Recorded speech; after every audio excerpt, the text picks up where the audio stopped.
টানা দ্বিতীয়বার বিশ্বকাপ জেতা হয়নি। রানার আপে সিলভার মেডেল নিয়েই ঘরে ফিরেছেন আর্জেন্টিনা ফুটবলাররা। তবে নিজ দেশে ফেরার পর থেকেই ভক্তদের পুরো সমর্থন পেয়েছেন তারা। ছাদখোলা বাসে সমর্থকদের ভালোবাসা পেয়েছেন রানার আপ দলের সদস্যরা। নিজ নিজ এলাকাতেও খেলোয়াড় কোচদের প্রতি ভালোবাসা ছিল আর্জেন্টাইন জনগণের। ফাইনাল হারের পরেই সংবাদ সম্মেলনে কেঁদেছিলেন লিওনেল স্ক্যালোনি। নিজের ভবিষ্যৎ এবং বর্তমান দল নিয়ে মন্তব্য করতে গিয়ে আবেগ আপ্লুত হয়ে পড়েছিলেন আর্জেন্টাইন কোচ।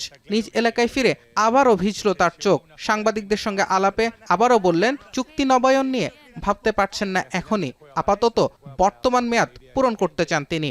ডিসেম্বর পর্যন্ত আর্জেন্টিনা জাতীয় দলে আছে। সবচেয়ে গুরুত্বপূর্ণ বিষয় হলো ঘটনাগুলো যেভাবে এগিয়েছে, মানুষ বুঝতে পেরেছে আর্জেন্টিনা এই দলটির নিজেদের সর্বোচ্চটা উজাড় করে দিয়েছে।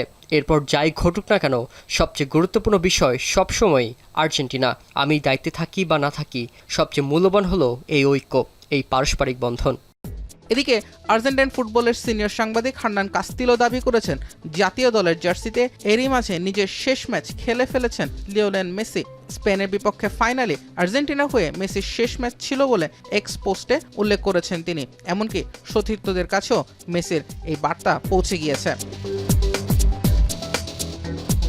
যদিও স্প্যানিশ দৈনিক মার্কার ভাষ্য, ৩৯ বছর বয়সী লিওনেল মেসির জাতীয় দলের যাত্রা এখনই থামছে না। ২০২৮ সালের কোপা আমেরিকা মেসির ভাগ্য নির্ধারণ করবে বলে উল্লেখ করেছে মার্কা।